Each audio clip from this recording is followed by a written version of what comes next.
Bah bonjour, Eh ben bonjour Paul, c'est toujours un plaisir de se croiser. toujours.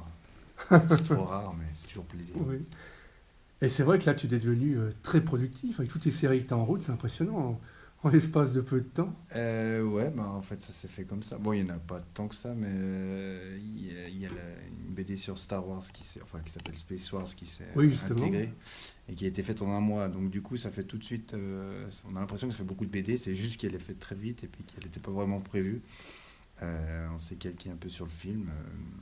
Et il n'y a pas eu de problème avec les droits, vous avez pu bien vous éclater. Non, parce que ça n'a rien à voir. Non, c'est un vrai passif, je crois que c'est Non, excellent. alors, tous les noms enfin les noms sont changés, et les architectures aussi.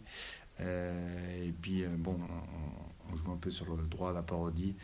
Je pense que si Disney veut faire un procès, on l'a dans l'os quand même. Mais pour l'instant, Mais c'est un on fait superbe ça album, passer. hein. Parce qu'en Non, même temps c'est de la c'est vraiment. caricature, on rigole bien, c'est vrai que... Ah ouais, ouais, en tout cas, moi, quand on m'a proposé de le faire, normalement c'est la puce, donc le scénariste Ouais. qui dessine très bien aussi et qui devait le faire. Finalement, pas très bien organisé, il n'a pas pu, il m'a proposé de le faire. Moi, en grand fan de Star Wars, bah, j'ai dit oui tout de suite. Après, on m'a dit, bon, bah, t'as 3 semaines pour le faire. J'ai Ça moins fait rigolé. comment? Alors, bah, si on voit l'album, on voit il y a pas de case, il n'y a pas de décor et tout ça. On a un peu, voilà, je m'occupais pas des textes. C'est vraiment un travail d'équipe. Il y a quelqu'un qui faisait les aplats. Enfin, Ouais. c'était vraiment un gros travail d'équipe, d'organisation. Je faisais deux, trois planches par jour, donc ça c'est quand même assez Ah, lourd. c'est hard hein, quand même. Alors ouais, mais bon, je suis encore avec ma femme. Oui. C'était une période Les enfants sont difficile. toujours contents. Les enfants, moi, je les ai pas vus grandir. Ouais. Un mois après, je les ai retrouvés, ils avaient poussé. Ah oui.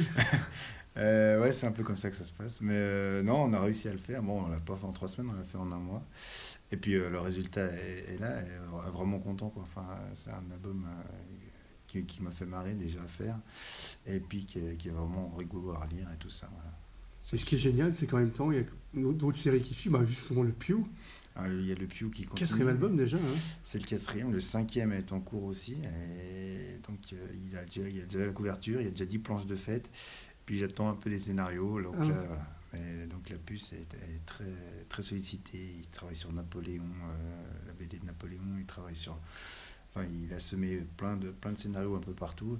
Du coup, voilà, il n'arrive pas. Donc le Pew, on l'avait annoncé pour Noël. Je suis pas sûr qu'on y arrive, mais ce sera le Power Pew.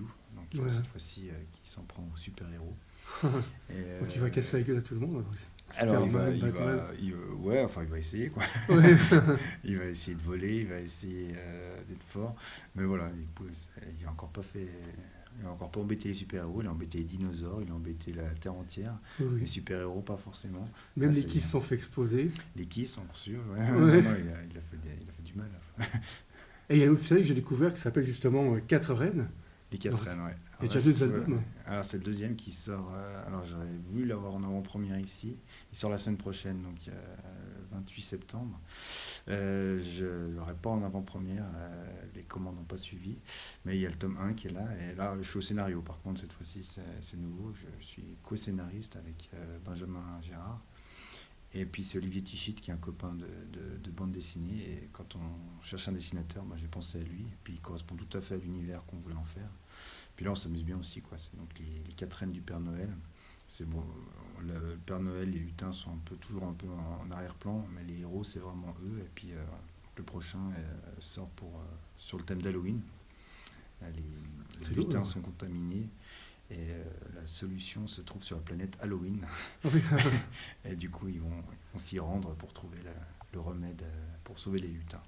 Et c'était un bon exercice pour toi d'écrit, de pas dessiner cette fois? Alors, ouais, c'est un bon exercice. Enfin, moi, du coup, j'ai du mal à trouver une trame sur tout un album et tout ça. Donc ça, c'était plutôt la tâche de mon co-scénariste. Moi, j'aime bien, je suis plutôt dans tout ce qui est vanne, ce qui est dialogue et tout ça. Et alors, je ponctuais, donc je redonnais un peu de cohérence de temps en temps. Voilà. Mais ça me va mieux de faire ce travail-là, de trouver juste des gags sur une grande aventure, trouver des gags par-ci, par-là. Et au final, la collaboration marche bien parce que lui, il me fait le début, le milieu, la fin, puis moi, j'ai plus qu'à voilà, décorer. Et tu as fait un album aussi avec une radio. Avec une radio, ouais. C'est RMC. C'est l'émission qui s'appelle les Grandes Gueules. C'est pas les grosses têtes, hein, c'est les grandes Voilà, gueules, hein, il y a les deux. les C'est une concurrents. émission plus... ouais, alors c'est beaucoup moins rigolo, hein, c'est plus politique et tout ça. Puis c'est une commande en fait de la radio et des éditions. C'est le Lombard en fait. Qui nous ont commandé ça. Et voilà, donc l'idée c'était de revoir un peu les coulisses de cette émission. Et finalement, c'est plus les coulisses d'une radio parce que ça se prête à voilà, tous les chroniqueurs qui apparaissent. Et puis, ça parle plus d'une radio que de celle-ci en particulier. Et voilà, donc moi c'était particulier à faire parce que ceux qui l'ont demandé ne connaissent pas forcément le monde de la bande dessinée.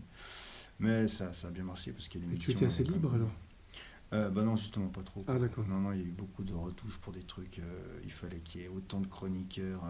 Il y avait des quotas par exemple, hein. Chaque chroniqueur devait apparaître autant de fois. Voilà, donc c'était très, très visé. Il a fallu changer juste des têtes sur certains gags pour qu'il y ait une parité. Enfin voilà.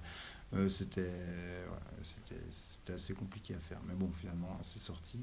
Et puis, c'est toujours avec la puce et Tartuffe, donc mes compères. À la vie, à la mort. Voilà, le trio. Alors, du coup, au final, les gags de la puce me plaisent toujours. Et puis, l'album, au final, me plaît aussi. Mais c'était plus compliqué de travailler avec... quand on a un grand partenaire comme ça, comme RMC, voilà. Disney ne nous ont pas embêté autant pour Space Oui. Force. Est-ce qu'il y aura une suite avec ton Space World? Alors, ouais, on a envie en tout cas, parce que bon, ça suit l'épisode 4, 5, 6, Ouais. sachant qu'il y a 1, 2, 3 avant, et puis qu'il va y avoir tout ce qu'on sait derrière.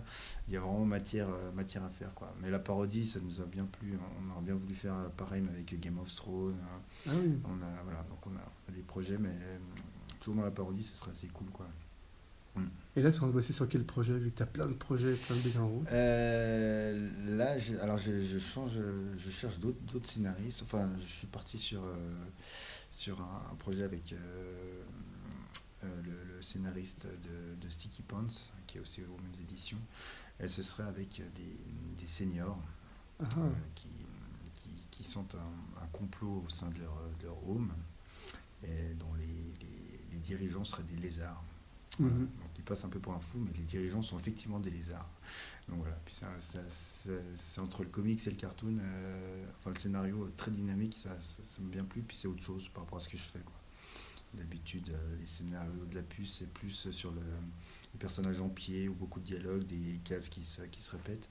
Là, c'est vraiment, curieusement, une course-poursuite de vieux, mais il y a quand même de la poursuite, ce qui fait que le principe est assez rigolo à travailler. Et tu jongles avec la bande dessinée et ton groupe de ska? Ouais, mais Est-ce que c'est ska, pas parce que j'en ai deux. Ouais, c'est pas trop dur de jongler avec tout ça? Non, parce que ça fait 3. J'arrive à jongler avec 3 boules, donc ça fait 3 Ouais.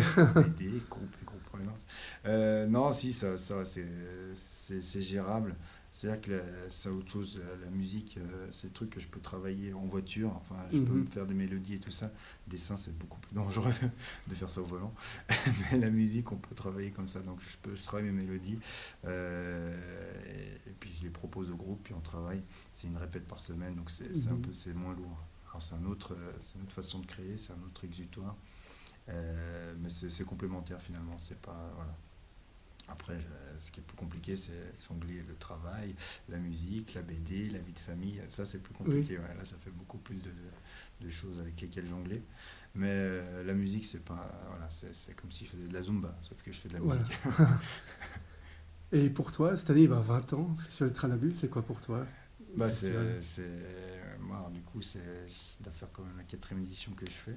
Je suis arrivé ici, c'était la révélation, quoi, le festival où on dort au-dessus de là où on dédicace et on mange juste à côté et tout ça.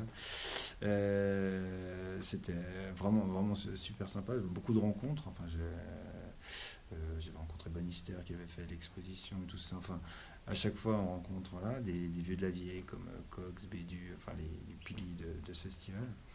Et puis voilà, puis tout l'accueil, quoi, la musique, les spectacles, enfin chaque année, je vois des spectacles assez intéressants. Donc vraiment, je sais que c'est un week-end qui va être consacré à la bande dessinée, avec des copains. Et moi ça fait pas 20 ans que je le fais, mais je serai peut-être bien là pour les 40, quoi. Alors merci beaucoup. Et merci, Pat. Merci.